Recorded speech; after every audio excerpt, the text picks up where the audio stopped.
Oke, selamat datang lagi di RC Video. Kali ini kita sudah akan menghadirkan lagi nih RC Review yang dulu pernah ada dan sempat vakum lama. Tapi kali ini kita kembali lagi dengan di studio baru. Mudah-mudahan bisa lebih jelas, lebih proper lagi buat kalian semua. Dan tentu saja balik lagi sama Reno Alexander di sini yang buat nge-review. Gue copot dulu ya. Pengap. Ini kan di ruangan sendiri, mudah-mudahan aman lah. Oke, nah kali ini gue akan mereview setelah sempat men-unboxing beberapa waktu lalu tentang produk dari MT Helmes ini, helm dari Spanyol ini. Kali ini gue akan review ya. Mudah-mudahan kalian suka, kalian cocok, kalian bisa share, kalian bisa subscribe, dan kalian juga bisa apalagi sih biasanya komen, terus bunyiin lonceng. Nah, ini pertama kali gue ngomong seperti itu sejak tahun 2018. Gue gak pernah ngomong seperti itu, tapi mudah-mudahan kalian suka dengan review ini karena ternyata setelah gue stop atau setelah vakum baik juga yang minta, karena ternyata butuh juga beberapa hal yang teknikal di luar yang RC tutorial. Oke, langsung aja kita mulai nih. Kali ini kita dihadapkan sama satu helm MT Helmes ya, yang kali ini adalah tipe Rapid Pro, dan ini berbahan dasarnya shell-nya adalah carbon fiber.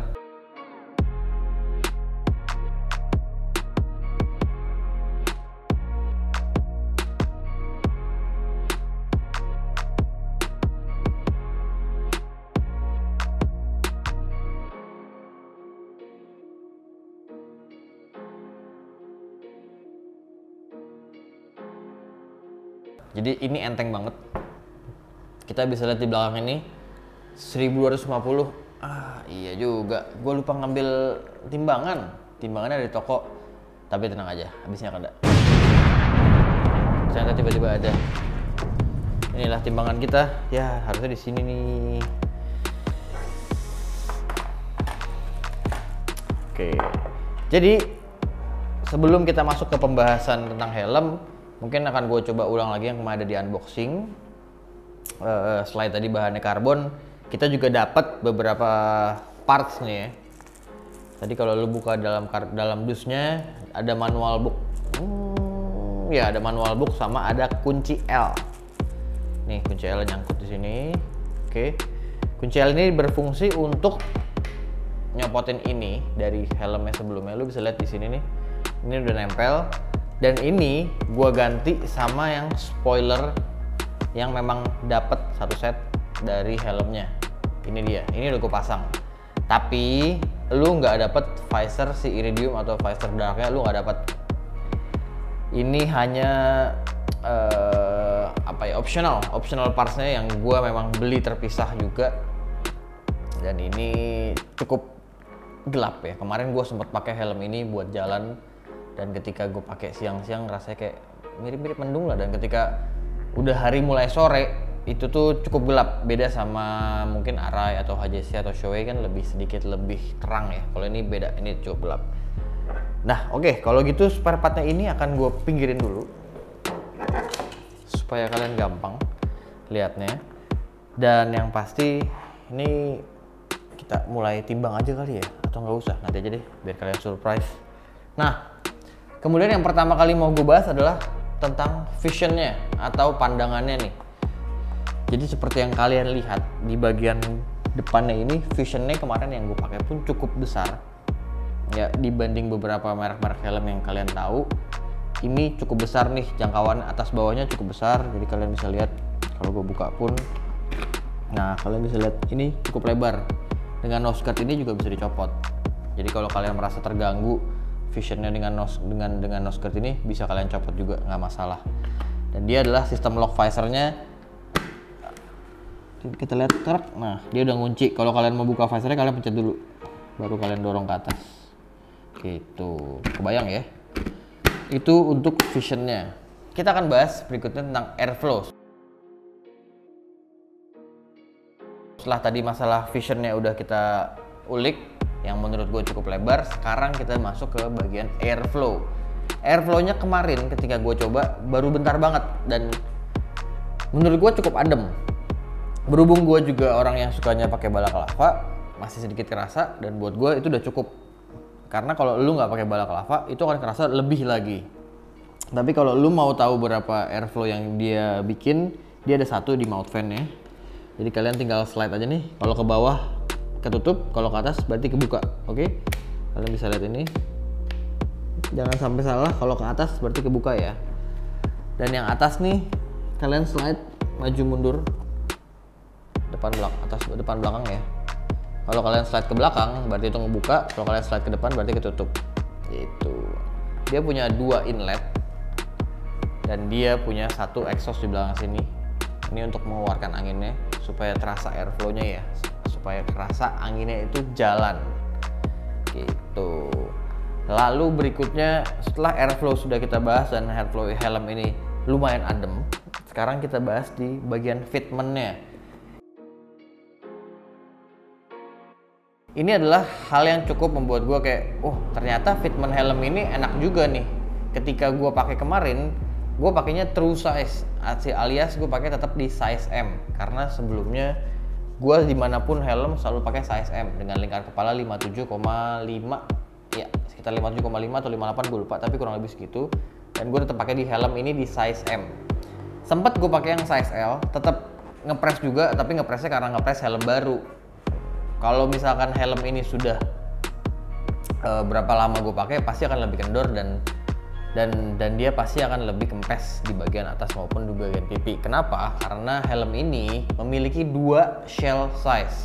Dia memiliki 2 tipe shell, dua ukuran maksudnya, yaitu helm dengan size M, S, dan extra small.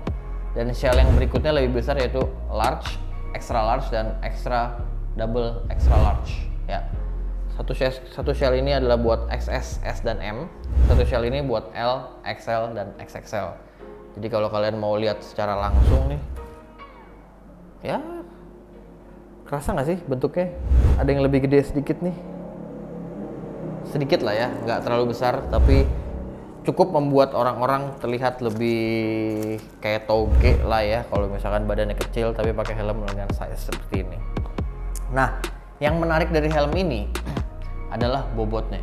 Bobotnya ini menurut gue ringan banget. Nah, buat fitmentnya ini juga menurut gue nyaman banget untuk orang yang berkepala bulat kayak gue nih. Kita kayak tipe-tipe Asia itu kan round ya. Ini menurut gue cukup nyaman karena nggak ada kerasaan kepres di bagian sini, nancep segala macam, nggak ada.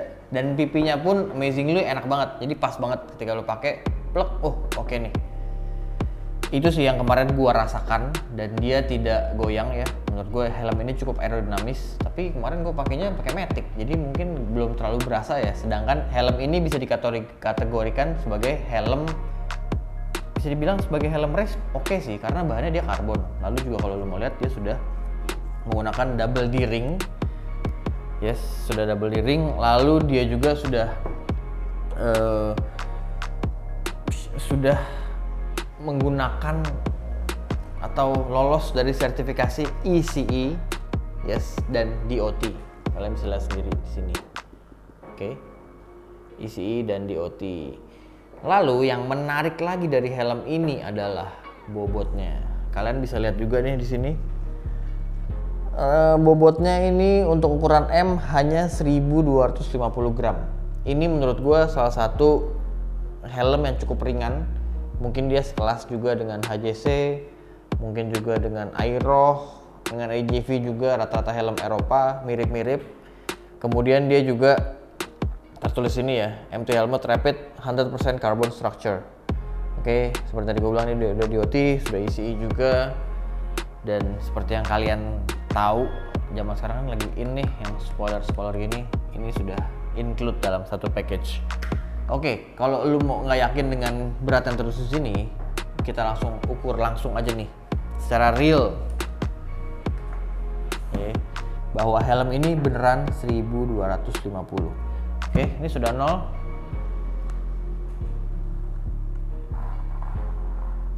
Kalian kita hitung ya. Up. 1255. Ya, pas banget dengan ukuran belakangnya. Mungkin 5 gramnya itu dari spoilernya ini, karena dia bilang 1250 gram itu kalau helm doang, belum plus Nah, sekarang yang kalau kalian mau coba, kita coba yang helm size L. Kalau size L ke atasnya itu kurang lebih 1350 gram.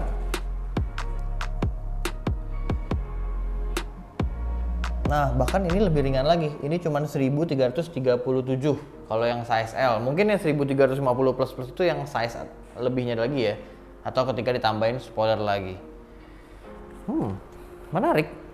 Bahkan untuk kalian yang pakai helm dengan size besar pun itu cuma 1350 gram. Enteng banget, pol. Lalu apalagi yang bisa kita bahas dari helm ini ya? Gue udah kelamaan nggak review helm, jadi sedikit lupa juga. Cuman yang pasti nantinya kita akan ada tutorial gimana cara lepas pasang visornya. Lalu juga akan ada tutorial untuk buka busanya juga. Oke. Jadi gue akan pakai helm ini menggunakan balaclava dan juga masker ya supaya lebih aman. Nah, kalau gue biasanya selalu pakai masker duluan, baru pakai balaclava seperti ini. Tapi biasanya masker kain yang gue pakai untuk di dalam helm. Lalu kan biasa kalian ada tali nyangkut nih. Talinya ini biasa gue copot dulu supaya nggak gatel ataupun nggak nyangkut di kuping. Jadi biarkan si maskernya dijepit oleh balaclava itu sendiri. Oke. Kita juga bisa tahu nih helm ini sebenarnya glasses fit atau enggak. Nggak ada keterangannya glasses fit sih, tapi kemarin ketika gue pakai sebenarnya fine aja. Semuanya benar-benar nggak ada masalah.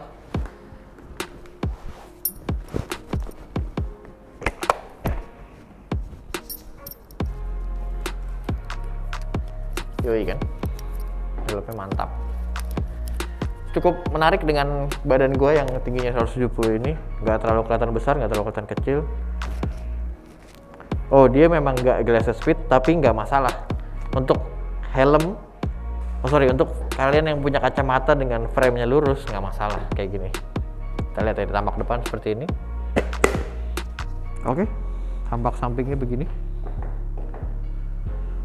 Tampak belakang.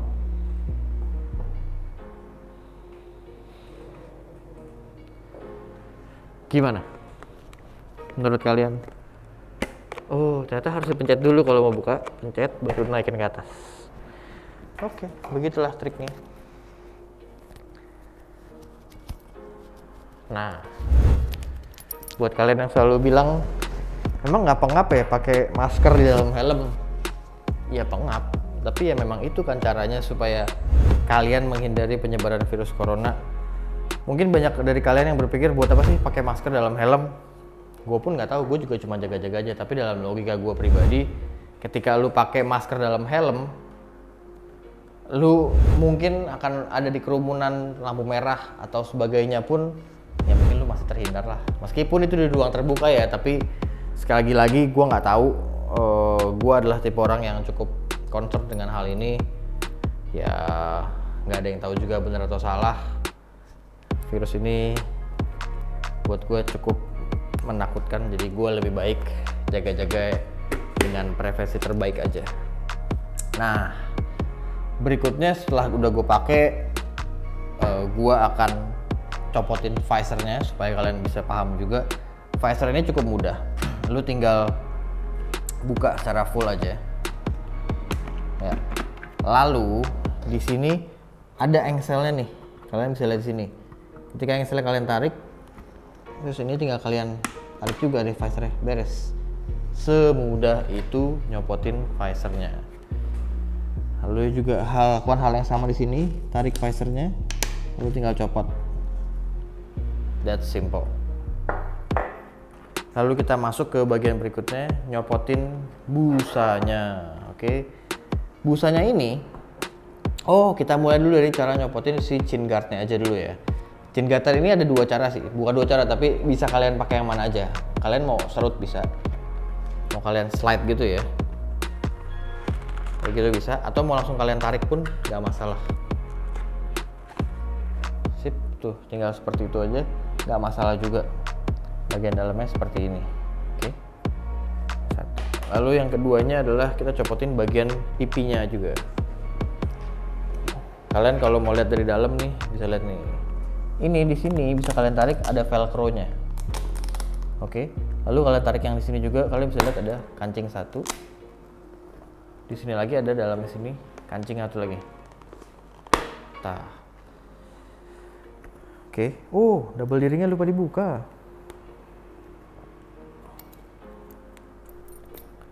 Oke. Lalu kalau udah, kalian copotin dulu nih si talinya. Lalu kalau ini semua udah kebuka nih, ada kancing satu, ini ada velcro, ini ada kancing dua, udah kebuka semua, kalian tinggal tarik aja. Semudah itu bro. Lakukan hal yang sama juga untuk di sebelah busa sebelahnya lagi. Kalian tarik, beres juga, dan kiri kanan. Lalu untuk chin strap nggak bisa, chin strap nggak bisa dicopot. Kalau kalian mau lihat lagi berikutnya, kita copot yang busa bagian crown padnya. Lalu kalau kalian mau nyopot crown padnya ini juga cukup mudah. Kalian tinggal copot satu di belakang, copot dua di belakang. Lalu di bagian yang depan ini sama sih kayak beberapa helm lainnya, kayak HJC juga atau Shoei juga mirip-mirip. Kalian tinggal tarik aja. Semudah itu. Oh, ini tipikal busanya, ini tipikal busa yang empuk sih, yang lembut. Nice. Di sini juga dia tertulis ada size-nya, size M, lalu dia juga ada tahun pembuatannya Juni 2019. Jadi ini adalah stok helm di tahun 2019 dari MT Helmets. Kalau kalian mau lihat tipe-tipe juga kalian bisa lihat di www.mthelmets.com. Oh, dan dia juga sudah ada slot untuk intercom. Kelihatan nggak? Tutupan. Dia juga sudah ada slot buat intercom. Jadi buat kalian yang bingung mau pakai intercom bisa atau enggak, jawabannya helm ini bisa. Nice, very nice. Dia juga bisa diselipin di sini intercomnya. Ini nggak terlalu tebel, beda sama Nolan. Kalau Nolan tuh atau beberapa tipe helm perlu ditempel pakai double tape di sini. Tapi kalau ini nggak perlu, kalian tinggal bisa selipin. Kalian tinggal selipin juga nggak masalah. Very nice. Oke.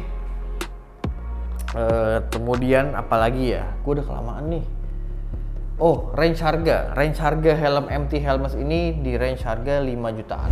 Nggak terlalu mahal untuk helm karbon.